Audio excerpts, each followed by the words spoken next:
हुआ? तुम इतनी बेचैन क्यों हो? मैं बस सब कुछ उड़ा देना चाहती हूँ। तुम किसी को तकलीफ दे रही हो। मुझे फर्क नहीं पड़ता। देखो, तुमने इसको परेशान कर दिया।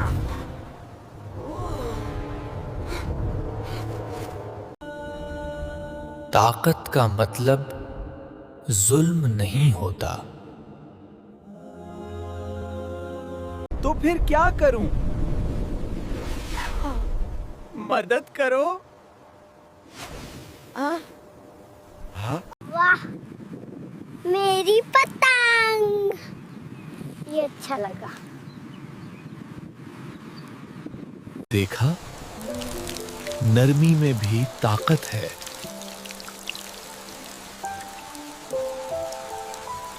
मैंने कभी ऐसा नहीं देखा।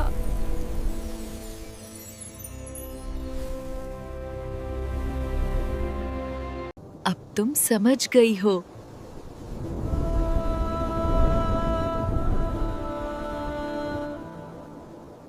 दोस्ती ताकत से बेहतर है।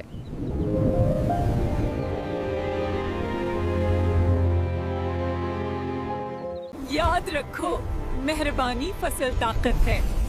और मैं ये ताकत हमेशा इस्तेमाल करूंगी।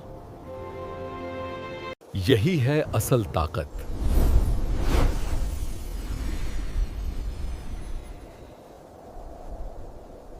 बादल, तुम ना होते तो मैं कभी नहीं बदलती।